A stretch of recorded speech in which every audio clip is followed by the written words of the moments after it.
one of the things that's so beautiful about your character and the film is how positive and open she and it is about sex and sexuality and sensuality, for that matter. And it's not really something you see in movies these days, is it? I've never seen a movie like this, which is maybe one of the best things I can say about it. I've been in sex scenes. I've seen the movies we've all seen with sex in them, but I've never seen a movie that's so unadorned and so lacking in bells and whistles and jokes and shame and fancy lighting, and it just is sort of like what's left if you strip all that away. So I'm very excited to be in a movie that dares to do that. Because one of the things you take away from the movie and what it conveys so well is that regardless of where you come from or what your physical state might be, things like intimacy, and particularly in sex, is difficult for everyone. So yeah, I think in this movie, although one of the characters has a disability, the disability serves to make the sex more like the sex we all have, which is, you know, made up as you go along and silly and funny and scary and truly intimate. Speaking of scary, I mean, was it scary, the concept, the thought of, you know, how much time you have to spend on screen nude and very, you know, you don't hold back. I mean, you're not one of these wrap the sheets around yourself kind of. Yeah. It wasn't scary. The concept wasn't scary. The actual, it was the actual taking off the clothes that, yes.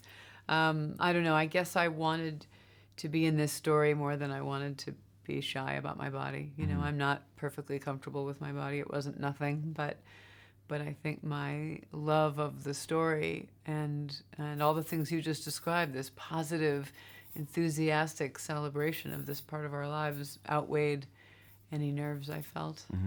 Was this the first time in your career, or maybe the first time in a long time, that your kind of response to the material overrode any concerns you might have, vanity or self-consciousness you might have?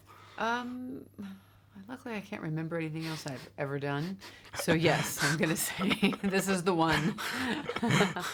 I don't really remember. I just know that I didn't really even think a lot about the nudity at first. I think I just put the whole thing out of my mind and said, I'm going to say yes because this is such a beautiful story. And I didn't even understand what a great part it was until I started working on it. Did you get to meet the real Cheryl? Yeah, I mean, I think the thing that got me fired up about the part was meeting her.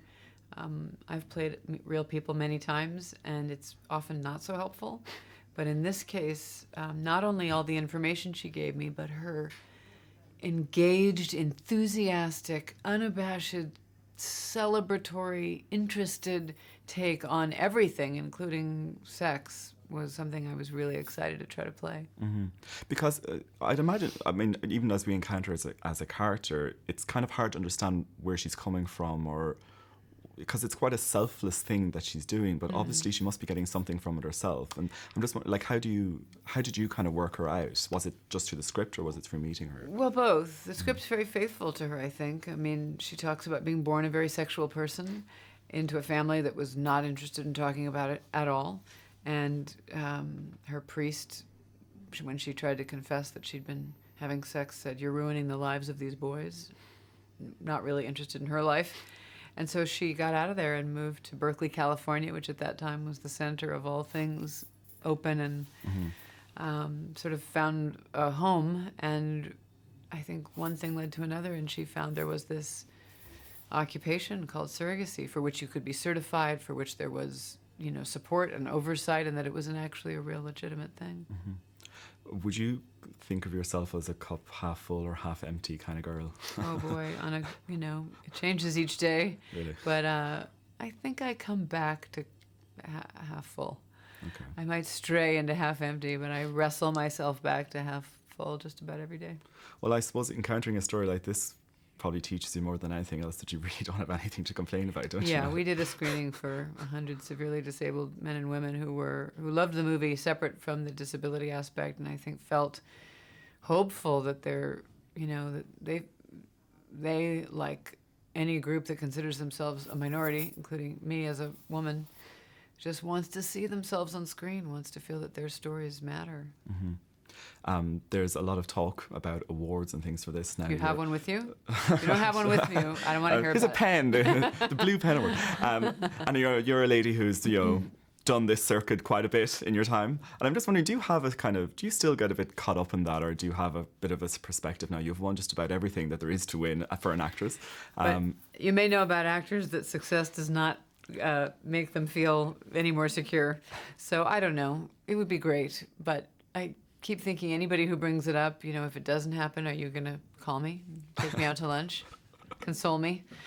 If not, let's just wait and see. Well, just don't do that thing where you agree to be filmed when the nominations come out. I never understand how actors can do that to themselves. I didn't know that. I mean, watching the TV, waiting to hear? Spielberg did it for Jaws back in the 70s, and then Colour Purple, one of the movies that he wasn't was he nominated? No, and then it was I won't be doing that. Finally, John Hawkes, feel free to watch the because it seems but his performance, I think, is a game changer. It's incredible. I mean, he's this combination of,